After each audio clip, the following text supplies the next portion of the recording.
तसिदेलेक नमस्कार। तिब्बत टिभीको नेपाली साप्ताहिक समाचार हेरिरहनु भएका सबै श्रोताहरूलाई स्वागत छ। यस हप्ताको तिब्बत परम्परा दलाइ लामा ज्यू र केन्द्रीय तिब्बती प्रशासनको साप्ताहिक समाचारहरूका साथ म लिडो सङ्पो उपस्थित भएको छु।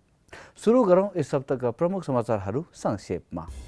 परम्परा दलाइ लामा ज्यू लद्दाख खुल्लाकी प्रस्थान। परम्परा ज्यू र केन्द्रीय तिब्बती प्रशासनद्वारा जापानका पूर्व प्रधानमन्त्री सिन्जो आबेको निधनमा शोक व्यक्त। केन्द्रीय तिब्बती प्रशासनको सिजोङद्वारा वीर र चौन्द्रमा भएका तिब्बती बस्तीहरूको भ्रमण। अमेरिकी प्रतिनिधिहरूले तिब्बत चीन द्वन्द्वको शान्तिपूर्ण समाधानले प्रावधान गर्ने कानुन पेश।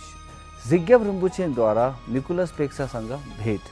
तिब्बत एकता आन्दोलनको 126औं अभियान दिवस सुरु। अब समाचार विस्तारमा।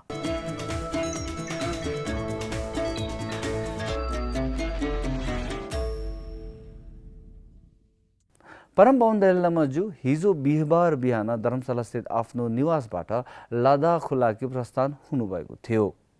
कोभिड-19 महामारीपछि उहाँको यो पहिलो यात्रा हो, किनकि उहाँले अहिलेसम्म भर्चुअल र व्यक्तिगत रूपमा दर्शकहरूले मात्र अनुमति दिनुभएको थियो। परम्परा ज्यू आज बिहान लद्दाखको लेहमा आइपुगेका छन् भने यस क्षेत्रका नेता तथा जनताद्वारा भव्य स्वागतका साथ स्वागत गरेका छन्।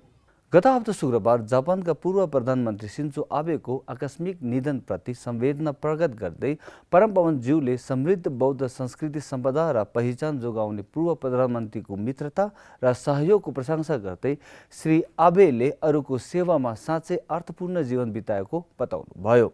निर्वाचित तिब्बती संसदका सभामुख खिम्पो सोनाम टेम्पेल, सिजोङ पेम्पा छिरिङ र सूचना तथा अन्तर्राष्ट्रिय सम्बन्ध विभागका कानुन नुर्जेन डोल्माले पनि जापानका पूर्व प्रधानमन्त्री सिन्जो आबेका निधनमा हार्दिक श्रद्धाञ्जली व्यक्त गर्नुभएको थियो।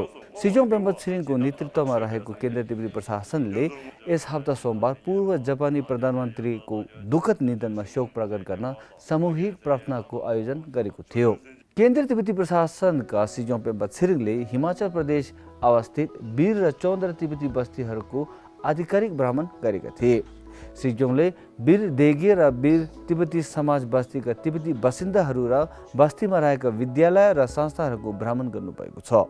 भ्रमणको क्रममा टिबेटन चिल्ड्रेन्स भिलेज र चौन्द्र सम्बोट तिब्बती विद्यालयका कर्मचारी, विद्यार्थीहरू र स्थानीय तिब्बतीहरूसँग विद्यालयको अडिटोरियममा छलफल गर्नुभएको थियो। सिजोङ पेम्पा छिरिङले पल्पुङ शेरबलिङ गुम्बाका चिकित्सा तथा ज्योतिष शास्त्रमा स्नातकको पहिलो ब्याचलाई प्रमाणपत्र प्रदान गर्दै दीक्षान्त समारोहमा पनि उपस्थित हुनुभएको थियो। हाउस अफ फरेन अफेयर्स कमिटीका प्रमुख रिपब्लिकन माइकल मैकल र अमेरिकी प्रतिनिधि जिम मैकगभन, चीनको कङ्ग्रेसनल कार्यकारी आयोगका सह-अध्यक्षले संयुक्त राज्य अमेरिकाको नीतिलाई सुदृढ पार्नका लागि गणतन्त्र चीन र तिब्बत बीच द्वन्द्वको शान्तिपूर्ण समाधान प्रावधान गर्ने कानुन पेश गरेका छन्। केन्द्रीय तिब्बती प्रशासन र तिब्बत दूतावास कार्यालय वासिङटन डीसीले अमेरिकी प्रतिनिधिहरूको यस कदमको स्वागत गरेको छ।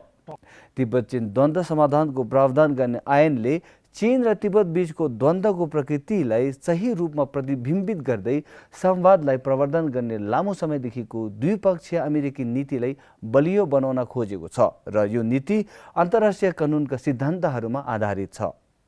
यस कानुनले चिनिया अधिकारीहरू र परम्परा ज्यू वा उनका प्रतिनिधिहरूको बीचको वार्ता सुरु गर्न खोजेको छ, किनकि 2010 पछि कुनै औपचारिक वार्ता नभएको र चिनिया अधिकारीहरूले थप वार्ताको लागि शर्तको रूपमा दलाइ लामा ज्यूसँग अनुचित मागहरू जारी राखेको छन्।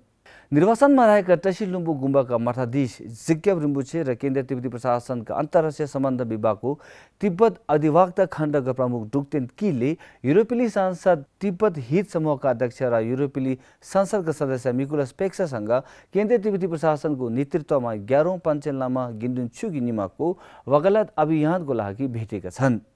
रिम्पोछेले संसद पेक्सालाई परम्परा दलाइ लामा ज्यू र पेन्चेन लामा ज्यू बीचको विशेष आध्यात्मिक सम्बन्धको बारेमा जानकारी दिनुका साथै उनको स्वास्थ्य र अवस्थाको बारेमा गम्भीर चिन्ता व्यक्त गर्दै युरोपेली संसदले 11औं पेन्चेन लामा ज्यूको ठेगाना र स्वास्थ्यबारे पत्ता लगाउने प्रस्ताव पारित गर्न आग्रह गर्नुभएको छ।